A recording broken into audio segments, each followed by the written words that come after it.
आंगनबाड़ी का तो पूरा व्यवस्था केंद्र के इससे चलता है। जो राज्य को देना है अपना राज्य देता है। अगर केंद्र उसको बढ़ाना चाहता है तो बढ़ा देना चाहिए ना। यहाँ पे बोल रहे हैं, वहाँ पे बोलती बंद हो जाती है। जब अमित शाह आते हैं तो उसमें इन लोगों की बोलती बंद हो जाती है, उसमें कुछ बोल नहीं पाते हैं। आंगनबाड़ी सेविकाओं को मानदेय बढ़ाना चाहिए, उसका जो केंद्र का दायरा है उसको थोड़ा और बढ़ा देना चाहिए। क्योंकि बिहार तो गरीब राज्य है ना। ये जातिगत गणना का जो रिपोर्ट आया है ना, इससे पूरा बीजेपी तिलमिलाया हुआ है। और आप जान लीजिए कि आने वाले समय में ये बिहार के लिए हित पे रहेगा। राजस्थान ने डिसीजन ले लिया है, कई एक राज्यों ने डिसीजन लिया है, कई एक राज्य तो बिहार से मांग कर रहे हैं कि आपने जिस तरह से कराया है उस तरीके से हम लोगों को भी जो है उसका तकनीक दिया जाए। आंगनबाड़ी सेविका पे सुबह सुबह ही लाठीचार्ज हो गया। बिहार विधानमंडल शीतकालीन सत्र का दूसरा दिन चल रहा है और दूसरे दिन आंगनबाड़ी सेविका अपनी मांगों को लेकर के लगातार प्रदर्शन कर रही है, लेकिन जैसे ही आंगनबाड़ी सेविका सदन को घेरने आई तो वहीं पे जो है लाठीचार्ज कर दिया गया। अब इसको लेकर के बीजेपी लगातार सवाल खड़ा कर रही है और कर रही है। मानदेय बढ़ाने की जगह जो है लाठीचार्ज किया जा रहा है, लाठी बरसाई जा रही है। इसी पे बात करने के लिए हमारे साथ बिहार सरकार के मंत्री हैं जयंत राज। आंगनबाड़ी सेविका पे लाठीचार्ज हुआ है, बीजेपी सवाल खड़ा कर रही है, कह रही है केंद्र सरकार तो मानदेय दे रही है लेकिन राज्य सरकार क्या कर रही है और लाठी बरसा रही है। देखिए, राज्य सरकार तो जितना राज्य सरकार का शेयर है वो तो अपना मानदेय दे ही रहा है। केंद्र का चूंकि आंगनबाड़ी का तो पूरा व्यवस्था केंद्र के इससे चलता है। जो राज्य को देना है अपना राज्य देता है। अगर केंद्र उसको बढ़ाना चाहता है तो बढ़ा देना चाहिए। चूंकि गरीब लोग हैं, केंद्र को बढ़ाना चाहिए। अगर उसका जो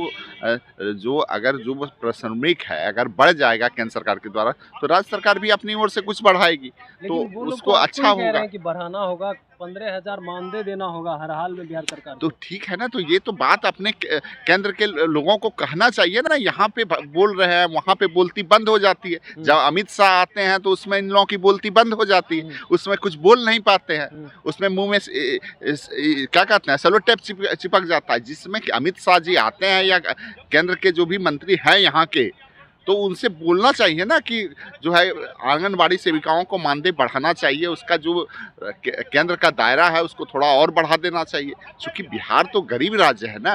तो गरीब राज्य है तो हम लोग तो लगातार मांग किए हैं कि बिहार को विशेष राज्य का दर्जा मिलना चाहिए। तो कुछ तो काम करना नहीं है, सिर्फ भाषणबाजी करना है।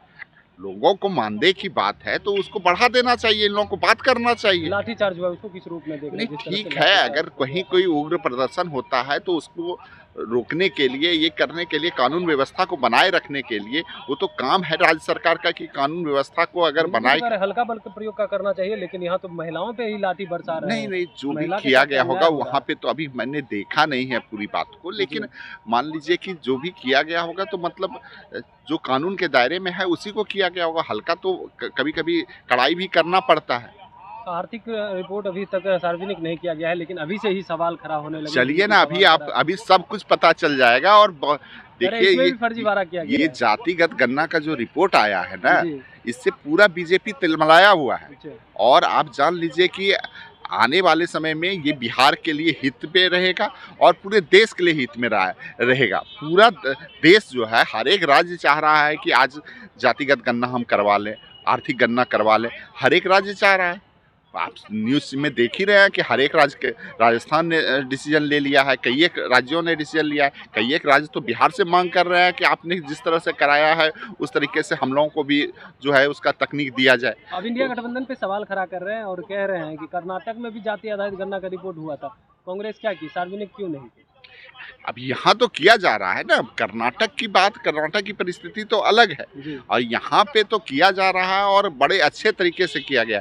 आज तक इस तरह से गणना कभी नहीं किया गया था, बड़ा अच्छे तरीके से किया गया है और बहुत अच्छा रहेगा, राज्य के हित में रहेगा, गरीब लोगों के हित में रहेगा, जो लोग पिछड़े रह गए हैं उनके हित में रहेगा। एक आखिरी सवाल रहेगा सर कि जिस तरह से ईडब्ल्यूएस आरक्षण मिला है, अब आपके सहयोगी हैं माले और सीपीआई कह रही है कि जो है ईडब्ल्यूएस आरक्षण खत्म होना चाहिए। देखिए, वो तो सब लोगों की, सब पार्टी का अपना अपना ये रहता है, लेकिन जो गरीब लोग हैं उनको आरक्षण मिलना चाहिए। जो कमज़ोर लोग हैं, किसी भी जाति में हैं, माननीय मुख्यमंत्री जी ने स्पष्ट कहा है, चाहे मतलब सामान्य वर्ग में हो, ओबीसी में हो, SC ST में हो, जिस भी वर्ग में है, सभी लोगों को, जो लोग गरीब रह गए हैं उनको आरक्षण मिलना चाहिए। इसलिए तो इतना बड़ा काम किया गया है बिहार में। तो आपने सुना जयंत राज का, उन्होंने साफ तौर पे कहा है कि देखिए जिस तरह से आंगनबाड़ी सेविका के बारे में वो लोग सवाल खड़ा कर रहे हैं तो केंद्र से उनको मांग करनी चाहिए और मानदेय जहाँ तक बढ़ाने की बात रहे तो केंद्र जितना हिस्सेदारी दे रही है उसके अनुसार राज्य सरकार भी दे रही है।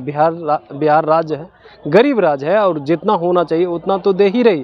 अब ये लोग सवाल खड़ा कर रहे हैं, केंद्र की बात आती है तो वहाँ पे इन लोगों के मुंह पे जो है सेलो टेप चिपक जाता है। केंद्र सरकार से तो ये लोग मांग नहीं कर सकते हैं लेकिन सवाल खड़ा करने का काम करते हैं। वहीं आर्थिक रिपोर्ट भी सार्वजनिक होना है तो इसको लेकर के भी उन्होंने कहा कि देखिए ये लोग किस तरह से सवाल खड़ा कर रहे हैं। अब वहीं पे ईडब्ल्यूएस आरक्षण खत्म करने की बात को लेकर के इन्होंने कहा कि जो लोग कमज़ोर वर्ग हैं उन्हें तो आरक्षण मिलना चाहिए। अब सहयोगी क्या कुछ कह रहे हैं हम उनकी बातों पर ध्यान नहीं देते। Kamlesh Kumar, live Bihar, Patna. Live Bihar YouTube पर सब्सक्राइब और फेसबुक पर लाइक जरूर करें।